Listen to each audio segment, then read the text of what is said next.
I have actually put up my Christmas tree. Wow. You have put up your Christmas tree. My goodness. Decorated it, yeah. I'm decorating it this weekend, but it is ridiculously early. Look, I can't bear these short days and gloomy weather, and you can't have enough sparkle in your life. So as far as I'm concerned, bring on the sparkle. Good for you. I agree. Do you know what? I put up something which I've officially termed winter lights. They're not Christmas lights; they're winter lights. But I spent quite a lot of time in Scandinavia, and of course they always light stuff up because they have this hygge mentality over there, and so there's always candles in windows, things like that. And I do think it makes a difference. Until the end of January too, don't I? I've got friends in Sweden, and their Christmas lights and decorations stay up till the end of January, not January. Yeah, that's right. I think they do. I think they have a Christmas song over there that Christmas lasts till Easter or something like that, which might explain a lot about Danish people. I don't know, but I'll not go anywhere further in that though. But yes, I'm with you part of the way there, Annie. But not. How about you, Reece? Well, my son saw the tractor with the Christmas trees packed on a trailer behind it drive past our house today, off to the farm, where they present this magical winter wonderland every year. It's pretty nice, actually. So I think we're going to get forced to go there by the kids this weekend. Good for you. Sounds good. And have you started watching The Crown yet, Annie? Do you know what? I haven't. I have watched up until this latest series. I have to say I have mixed feelings about The Crown. Particularly as it's getting more recent. And I know this may sound silly, but I'm hugely fond of our Queen. And I think she's done the most amazing job. And there's a part of me that thinks, would it be slightly more respectful to wait until sadly she's no longer around before showing this? And the thing that particularly worries me is that a lot of young people think this is a documentary. They don't see drama. And of course, it's not factual. A lot of it is kind of made up, and that also slightly concerns me. So I feel sort of very mixed about watching it, I have to say.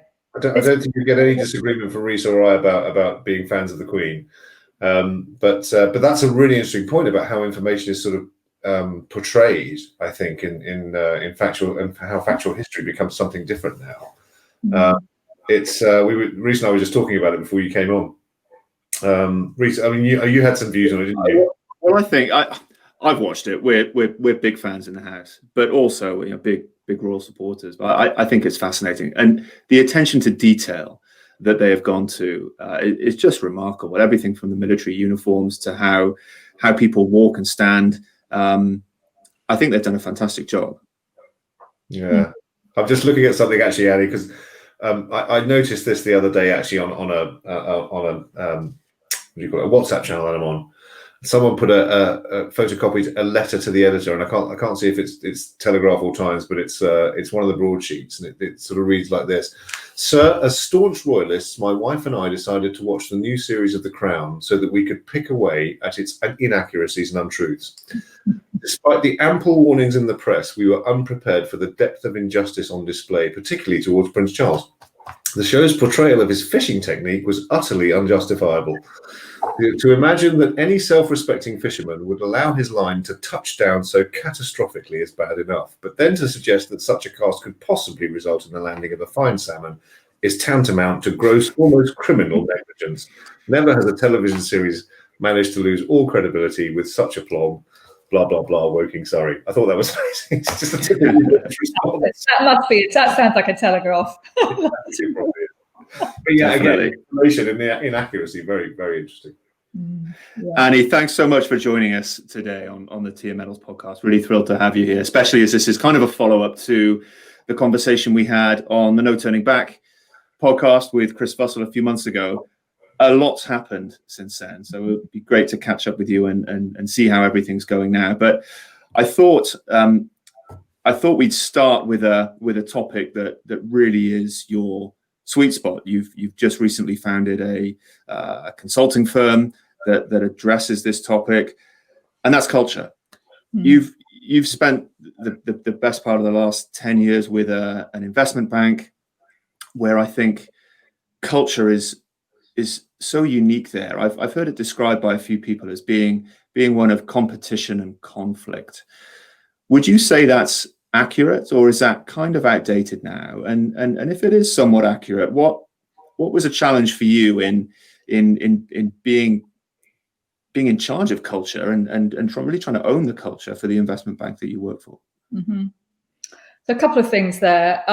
Maybe we should just agree about what we mean by culture, because I think there are lots of different ways of describing culture. And I see culture as a shared way of thinking that motivates people to act and behave in a certain way. Or another simple way of describing it is the way we do things around here. So a couple of things is, one, I didn't own the culture. Culture's owned by everybody in the organisation. You have a culture whether you like it or not. I mean, you can decide to have a purpose or a strategy, but the way people work is going to be there regardless of whether you cultivate it or not. And it is something that everybody has to take accountability and responsibility for. My role was really to try and shape it and get people to think and therefore act and behave in a way that was more conducive to supporting the delivery of the strategy. And that to me is what the importance of culture is. It's almost like the organisation's operating system, if you like, for an organisational structure, and it enables you to deliver on that strategy. It's interesting you used the word conflict and competition.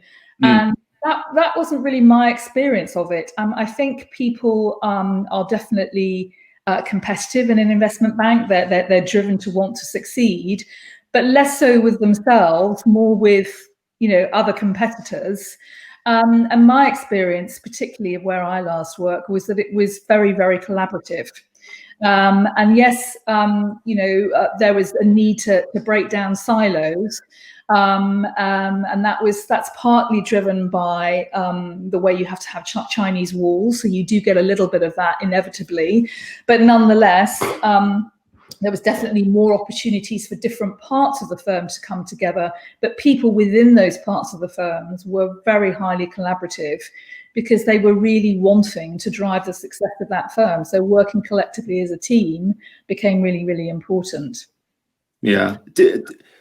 Were you ever up against the challenge, Annie, where you would have really successful teams or really, really strong characters leading teams that would perhaps go off and do their own thing? Perhaps they had a different version of success, something that we certainly saw in the military, and Jerry has probably had a similar experience. Stan McChrystal talks about it in Team of Teams. You have these elite groups, very successful people being very, very successful in their own right, but the narrative for success is just slightly different. Is that something that you've come across in investment banking? Yeah, and I think actually it's even more at risk at the moment with more people working from home. But absolutely, I mean, a strong culture will be like a North Star for people. It's a compass that allows you to to draw your activities to that particular way. But you're right, you can get some charismatic leaders who sometimes want to, let's use the word, bend the rules, because they think it's going to make themselves and their teams much more successful. And that can sometimes lead quite down a dangerous path. So, for example, the LIBOR incident of, gosh, how long ago was that? 2011, 2012, something like that. That was very much seen as sort of almost like tribalism, where groups of teams across different investment banks colluded together to fix the interest rate. And you may think, well, why does that particularly matter? Well, it was the average interest rate that actually sets the rate at which our mortgages are paid, at which our credit cards are paid. So it actually had a really, really big impact on financial services for retail people, not just professional investors.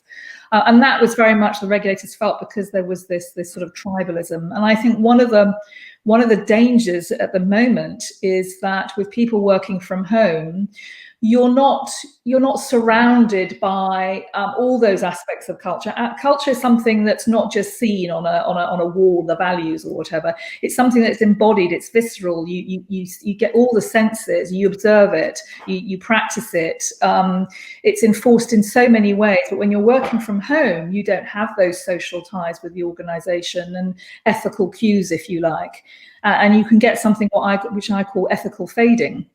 And it's where that charismatic leader has much more of an influence over the team in the day-to-day things that they're doing. And as I say, that can sometimes be quite a dangerous place that one can end up. So I think it is an issue, and I think it's a particular issue right now that we need to be careful of. I really like that phrase, ethical fading, actually, because you're so right. Culture is about your words, the way we do things around here, and I think there's, you go back to the LIBOR incident. It's very rare that people get out of bed in the morning to go and do something that's going to deconstruct an organization. So there's this element that what I'm doing is okay, and there are reinforcing behaviors and reinforcing attitudes that purport people to make those kind of decisions. And so I'd really like to pick your brains on how that happens. But what I really want to delve into as a follow-on question to that, Annie, is that when you say it's a shared way of thinking that results in behaviors, and that if there isn't a requirement to adjust culture, do you do it by adjusting people's behaviors or trying to adjust their attitudes? Mm-hmm. It's a really good question. You can't force people to think differently, but I think what you can do is you can create interventions that will allow people to work in a different way that can then make them think, gosh, that was actually really helpful, useful. I can see the point of that. And then they'll want to replicate it again because they've seen it work. So maybe I can give an example of that at UBS. For example, the employee survey, too often the employee survey results come out, and then there's a top-down approach to fixing some of the things that come out of the employee survey.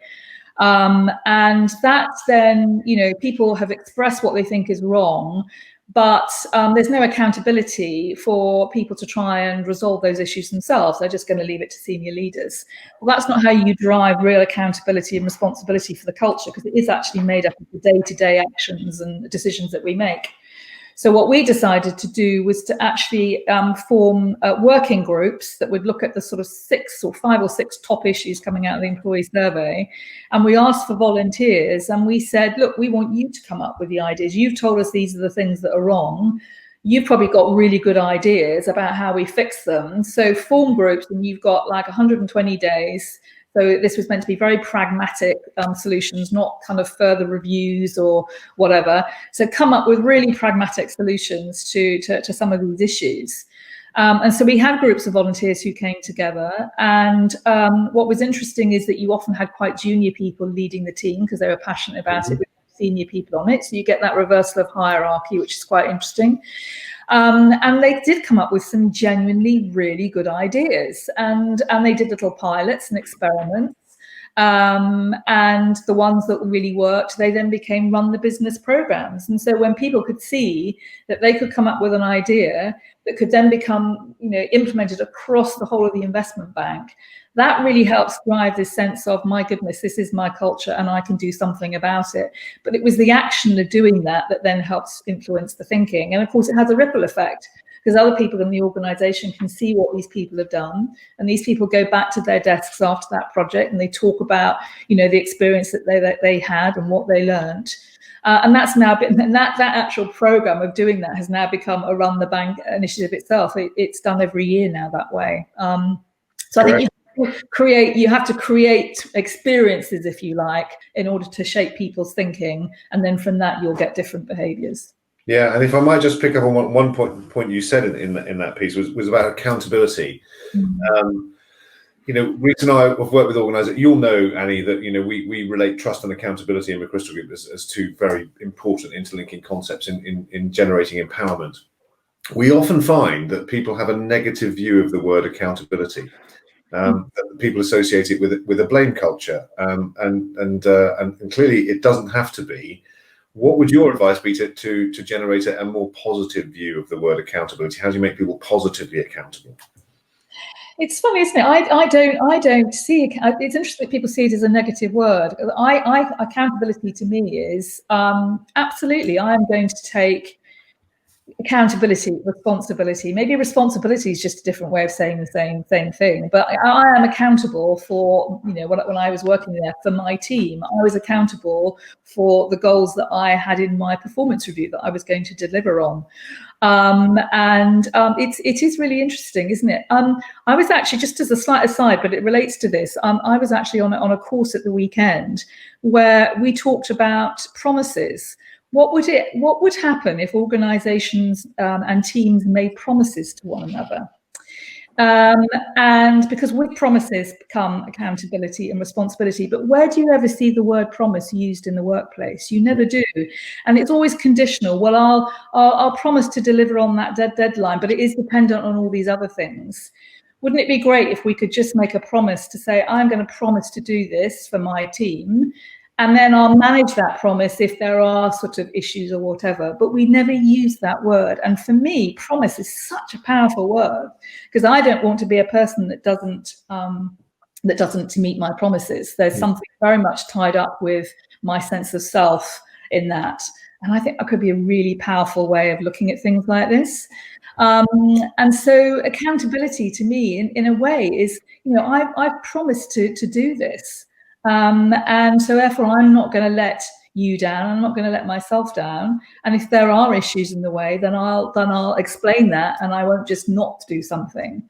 I think promise is a really interesting way of looking at it. It makes it very personal, doesn't it? Because we make personal promises. And I think it coming back to this idea of trust, a core component of trust is integrity. And what that means for the other person is that you are somewhat predictable. What you say is what you mean and what you end up doing. I really like that, Annie. Yes, it's our reputation at stake, isn't it? When we think of accountability, we don't think of our personal reputations, but with promises, boy, do we. And that's why I think it's a really interesting thing for teams to do would be to sit down and say, well, what do we mean by a promise? And what promises could we make as a team? And I think that would be a really interesting thing to do. Agree. Annie, the other side of that trust coin is something known as psychological safety. One of my favorite books of the last couple of years is Black Box Thinking by Matthew Syed, who almost writes an entire book about psychological safety in aviation and healthcare. Could you, for those who haven't heard of the term, could you explain what we mean by psychological safety? And then I note that the FCA have recently said that psychological safety is now critical for success during the pandemic. Why do you think that is?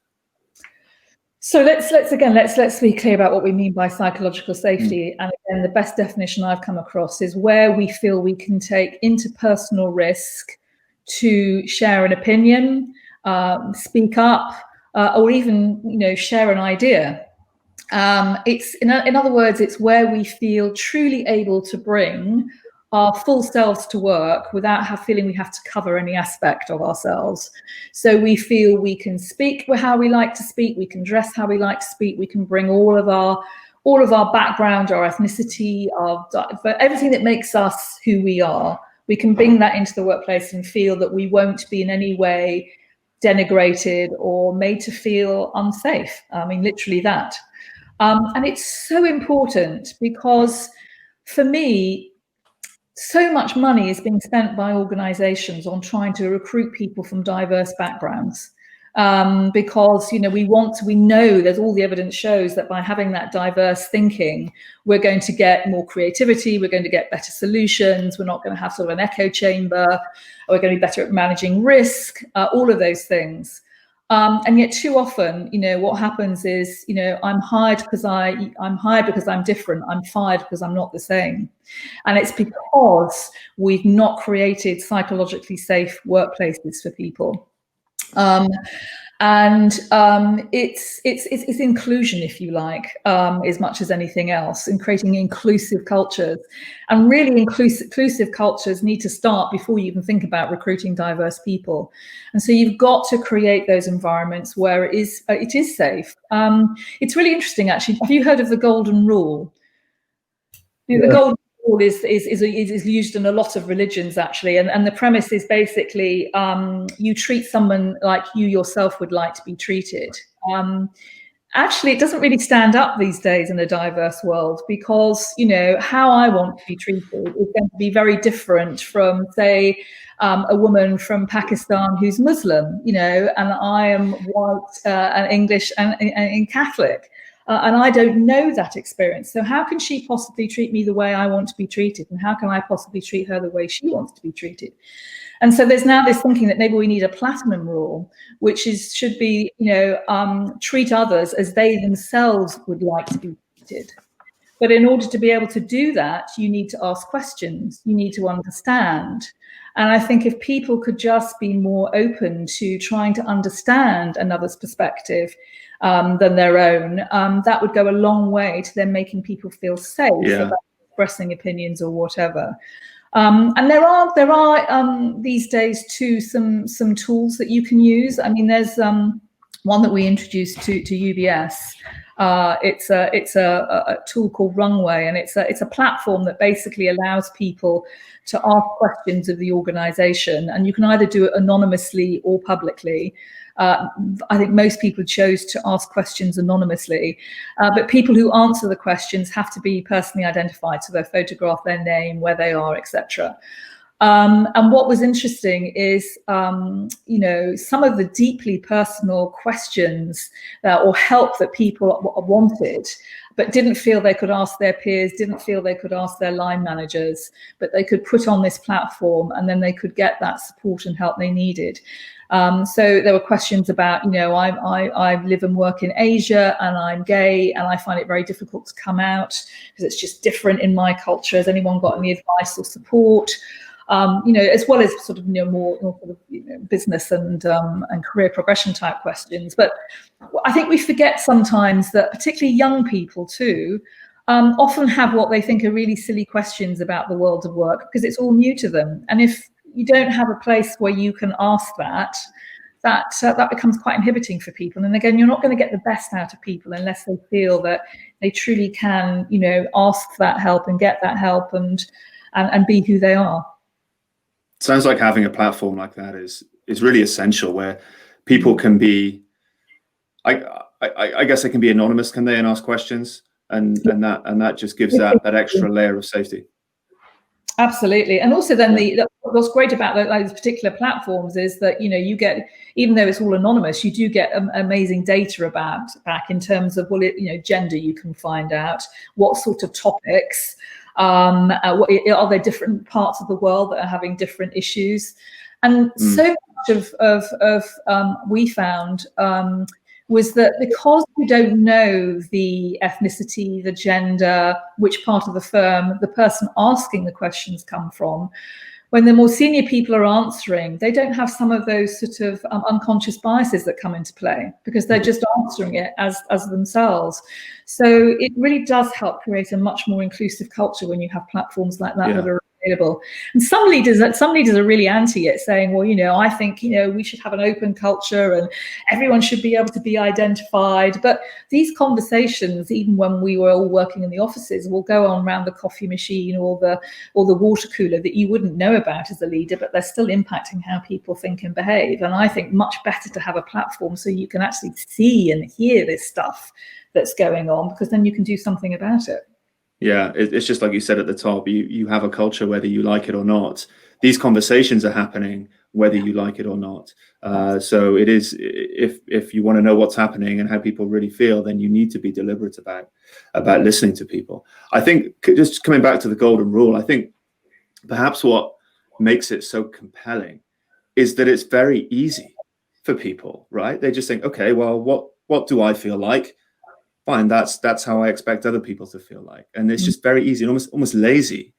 And of course, you've identified that that's not an effective way of working. I think people need to be more deliberate, and whatever's above that, the platinum rule, it takes effort to get to know people and to be in a position where you can be empathetic, and that's difficult. And I think that perhaps that's why we have to battle so hard now to get this right.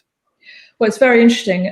There was actually a report that came out on earlier this week, the Wolf Report, the Wolf Institute, sorry, and they've done a study of about 15,000 people, I think, looking at the impact of working at home on racism and prejudice. And they feel that working from home is having a negative impact because, again, people, and this is the word they actually use, that people are regressing into isolated silos. And that when you're in the workplace, you just inevitably come into contact with people from different backgrounds to yourself in a way that working from home you don't.